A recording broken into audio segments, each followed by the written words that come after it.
Hey guys, Philaris here. So this is a video I recorded for a student after one of our coaching sessions where we talked quite a bit about minion waves and how you can read and play on them as a jungler. I ended up going over a few pretty interesting scenarios that I thought would be useful to you guys as well, so I decided to post it to my channel. Okay, so I played this game about an hour ago. It's a completely casual game. It's just a normals game with a bunch of Masters players. I'm versus a Pyke jungle. The reason I'm recording this is just because the first few minutes of this game ended up being pretty relevant to the conversation we had during our coaching session about how junglers play on waves and how you interact with waves as a jungler. The early game just ended up that way. So there's some interesting talking points that I think you might find useful. So they invaded level 1. They have double hooks, so we didn't want to fight this, right? So we just kind of let them do their thing. We kind of hovered in the area, waited for them to leave. Normally, I'd be starting topside and pathing down here, because I have a Maokai top, he's totally fine weak siding. I have double immobile carries bot that just want to fist fight. So usually I'd be down here to protect them from the Pyke. But again, it's a normals game. I just didn't want to deal with the Pyke and have the game degenerate into some weird 3v3, or have me get invaded by like a stealth Pyke with hook and then like Thresh hooks too. Like, I just didn't want to deal with this shit, right? So I pathed towards topside. But realistically, you should probably be defending your bot lane here. Okay. So we clear like this. In a real game, neither of these bot lanes should be leashing. Both of these bot lanes really want to start in lane and start pushing for level 2, but they both leashed. I go up like this. Pyke goes for a level 2 gank down bot, which works, so Jhin kind of gets fucked. I'm clearing upwards. We see Pyke recalling in the bush. He gets kind of delayed a little bit. By this point, I'm considering an invade on his top side, since he's level 2, I'm level 3. But we have no ignites on our top side. They have double ignite. Their champs are a little bit scarier early, so I didn't want it to like degenerate into some weird 3v3 up here either, so I just went for a full clear. But if they had weaker lanes, then you can consider an invade here, for sure. Camille should know I'm here, but she Eden, so we just go take the free kill. I didn't need to ghost here, but whatever. Okay, so we kill her. We know Pyke's somewhere in this area doing blue gromp, right? This wave state, a lot of junglers would push this wave. We tend to be told as junglers that after we complete successful ganks, if our laners are really low on HP and mana and need to take a recall, then we should help them crash the wave into turret so that the waves will bounce back or reset, and our laners can take a nice free recall. Now, in this case, this isn't necessary because the enemy minion wave is so much larger than ours that Maokai can simply let this wave freeze and take the recall without pushing it in. Now, just because a lane would freeze on its own naturally doesn't mean that you don't have the option of still pushing the wave in. There's still multiple reasons why you would consider doing so. For example, let's say Maokai needed 100 more gold to get his Bammies or to get a Bramble, whatever item he happens to be rushing. Let's say I'm really, really close to level 6, and pushing this wave in gets me to my level 6, so I can quickly gank mid with my ultimate. These would be some pretty good reasons to help crash a wave, even if it could naturally freeze. Right? Now, in this case, there's several other reasons why it would be really, really bad to crash this wave. Number one, it's really early in the game, and this is a very large wave with a cannon in it. So if I help Maokai crash this wave, this is a lot of experience to be sharing with the Maokai. It's basically going to put him permanently down on the Camille by half a level or so. Okay? The other problem is the next wave is relatively close. It's already almost at the tier 2, and this wave is relatively sizable. Okay, so there is a chance that even if we try to push this wave, we're not going to be able to crash it into the turret before the coming wave on the blue side arrives and stops around here. Okay, and if that's the case, then we would need to crash a second wave in order to get this wave in. And the problem there is, number one, this is even more experience that I'd be sharing with the Maokai. I'd be putting him even further behind. Number two, Camille has TP, right? So if we have to crash a second wave right here, Camille could TP back out. Pyke is in this area, clearing for his level 3, and he could come stop us from crashing the wave. Maokai is currently out of mana and with half HP, so if that's the case, we try to stay and crash, we could potentially die to the Pyke. And if we back off by that point, it's too late. Camille can now freeze this wave here, and Maokai's TP is going to be forced back out, and even if he TPs, our wave is going to have eaten a lot of the coming wave, and Maokai is going to lose a lot of experience. Now, theoretically, there is actually a reasonable chance that Maokai and I could crash this wave in before the coming enemy wave arrives to stop it, and that's simply because I'm playing Hecarim and I have mana to work with. Hecarim has very heavy AoE early, so his wave clear at this point in the game is much stronger than most other junglers. But even if that were the case, even if we could crash this wave in, okay, it would still be a very, very bad timer to do so. Number 1, it's 315, and I'd like the Scuttle Crab. I should be much stronger than Pyke here because I'm level 4, and he'd be coming in at maximum of level 3. Number 2, I have very, very strong prio down in the bot lane, so I could potentially cross for a double crab as well. And number 3, mid lane is looking very, very volatile. Fizz is currently trading onto the Vladimir, and Vladimir's pool just popped. So if I'm staying up here for an extra 10 to 15 seconds to help Maokai crash this wave in, there's a lot of play potential down on the bottom side of the map that I would be missing out on. So it'd be much better for me to get back onto the map at this point. So all Maokai has to do in this situation is freeze the lane and take his recall. In order to do that, he needs to trim a few minions before he takes his recall. Otherwise, there's just too many blue minions. These 3 red casters would die too quickly, and this wave would crash in before the coming wave arrives. Right, so he needs to trim the wave. Potentially, I could have helped him doing so if the wave was too large, but because the crab was already up, I needed to rush over for the crab. Right, now if I recall correctly in game, he actually decided not to freeze and recall, and I don't know why. It ended up really, really bad for his lane, but it is what it is, right? You can't really control your team all the time. So I took this crab and warded down below, just in case for Pyke, right? So I covered both entrances over here because I saw Vladimir pooling in mid lane earlier. So just in case, I wanted to make sure we had eyes on Pyke. Now, I crossed over through mid and go for double crab. I think Pyke ended up showing on this ward shortly after. Yeah, here he is. But he's too far behind, so I can easily take this crab before he actually gets here. I just need to be a little bit careful of where Thresh is because my support isn't quite here yet. Okay. Now we see the cone being hit, so we know Pyke or Thresh is here. I think this is Thresh.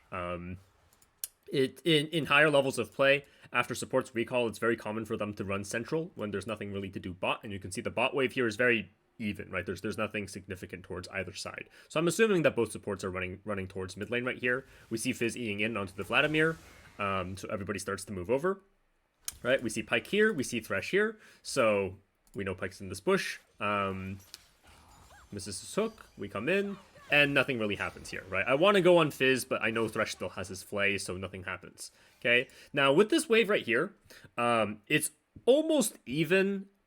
I think that there's one more minion on the blue side. However, I took aggro from these 3 casters and this cannon right here. So there's no real way for this to be frozen anymore, unfortunately.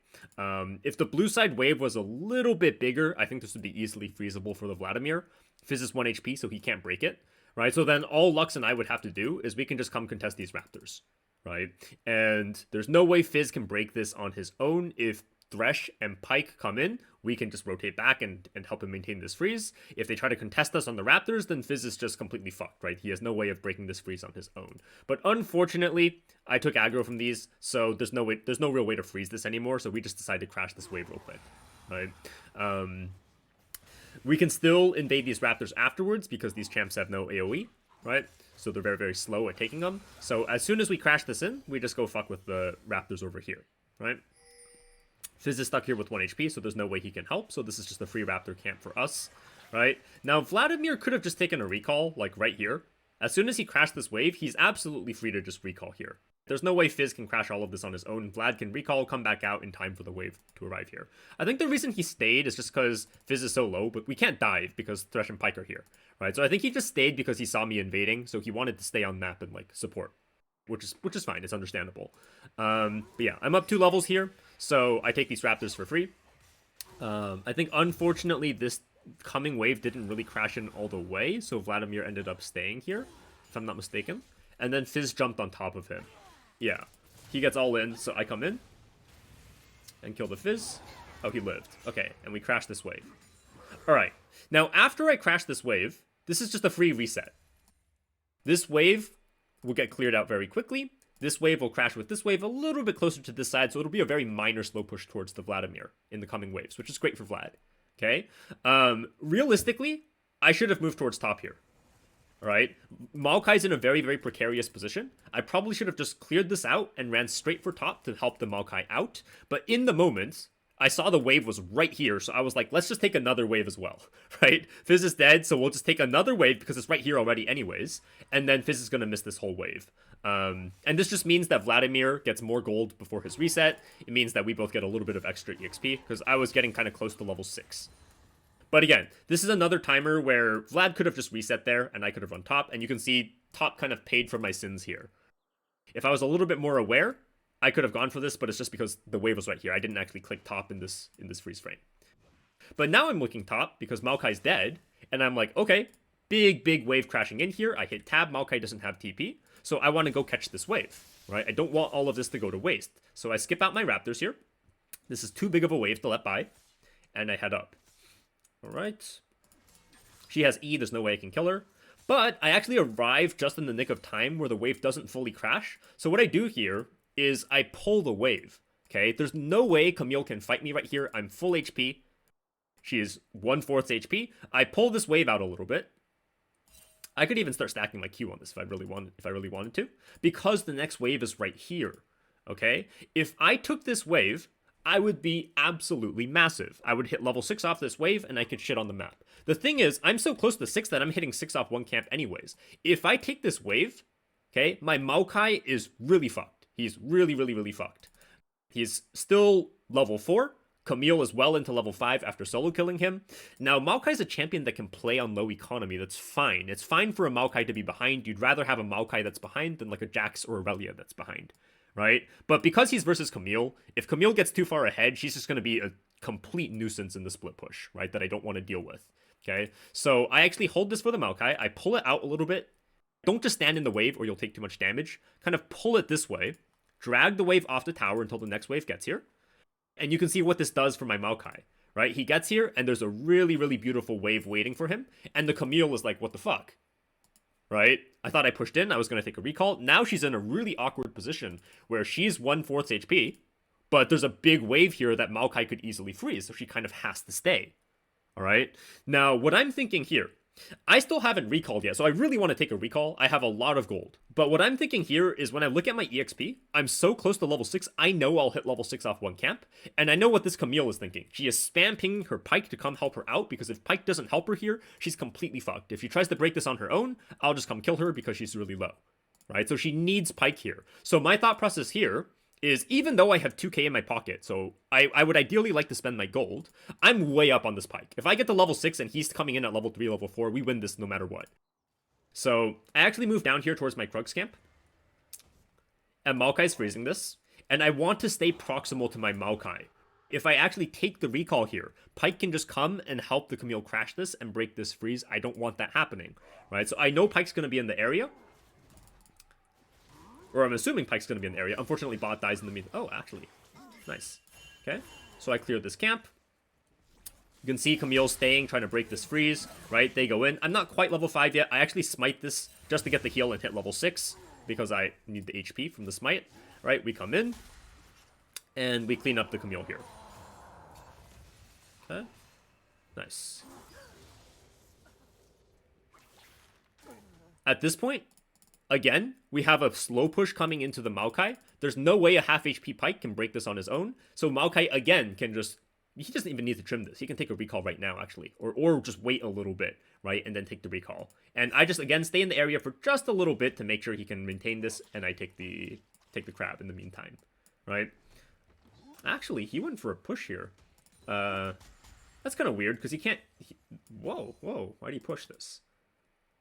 He will be able to crash the wave before Camille gets back, but she's not going to lose any minions, right? She's going to get back around the same time that the wave crashes in, so she's going to get everything.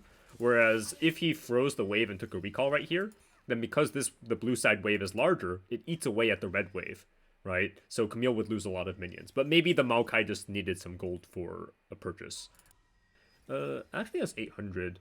So he had enough for Bambi, so he probably should have just done it. Maybe he can get like a Bramble or something now. But I think it would have been better if he just let it freeze and took the recall. But it's not that big of a deal. And then I think I just cleared towards bot side. The only reason I stayed on map, I almost never stay with this much gold, is just because I was so close to Triforce that I was like, I'll just clear this out and take a recall, right? My ult's on cooldown anyways. And then by the time I clear this, take recall, I'll have Triforce, I'll have ultimate, and I'll come back out, right? But normally you would never stay on map with this kind of gold. Even in a like a rank game or something like that, I'd probably just recall it there. I wouldn't greed like this because I'm on map and I'm super weak compared to what I should be, right? But you know, there is a reason behind it, right? Because I know my gold, I'm almost at Triforce. But for example, this play, If I took the recall earlier, I could be involved in this play. If I saw it happening, I'd be running out towards my bot side. I'd have items, and I could easily stomp anyone, even if I just have components. I don't need the full Triforce to be strong here, right? That was so close, and my ult on cooldown anyways. So it kind of lines up, and this way I can be topside with Triforce in time for the Rift Herald. And I come out for Rift, go for Krugs. This is kind of interesting as well. Here, Maokai's trying to crash the wave, but Camille does the same thing I did. She starts to drag upwards because the wave's here. Maokai needed to escort this in further, and now Camille has a little bit of a freeze in front of her turret. It's a very small one, but it's there. So I'm a little bit worried that Maokai might get ganked, some weird shit might happen. So I just kind of hover in here real quick because I have no camps anyways, because I want Nid to make sure he can crash cleanly so we can take Rift Herald. So I kind of sneak into the bush here, hoping Pyke comes because we would absolutely stomp them right now. But this can be a gank on its own as well, because Maokai has ulti, right? So she walks a little bit too far up, Maokai goes in, right? I wait for her to use her hook. You always have to keep in mind the CC that, or the escapes that their enemy champ has, as well as the setup from your champion. I know Maokai has a shitload of lockdown here, but Camille has her E to get out. So all I need to worry about is I need to make sure I knock her out of the second part of her E. That's all. Okay, so she E's. I hold my E here until right here, and I knock her. Here, we chase her down. She still has her ultimate. So I ult here. As soon as I see her ulting, there's like a long buffer time, animation time. So I walk backwards, right? And that kind of drags her outwards. You can do this with stuff like Vi, anybody that kind of follows you in their ulti. So we don't go further into the turret, right? She gets pulled out to us. No, this game is obviously a stomp. We're already 4K gold up, so I'm not going to go over the rest of it. But I'm hoping that you learned something from the way I interacted with these waves. I don't think I interacted with all of them correctly. All right, some of them were a little bit of like 50-50 situations that are hard to interpret in the moment, and I didn't see the top wave here or the top lane state, or I wouldn't have stayed for another wave. I would have just sprinted straight up to help the Maokai, right? But I did, so it is what it is, right? You can't be perfect. But I'm hoping that this kind of helps you understand that jungling is more than just farm camps, go for gank, go for objectives. There's other ways in which you can interact with the lanes to be damaging to the enemy laners or to be helpful to your laners, right? If you understand waves well. All right. Thanks for watching. A quick reminder that I do coach over at nice.gg if you want to check that out. The link is in the video description below. As always, a big thank you to my patrons for helping to make this channel possible.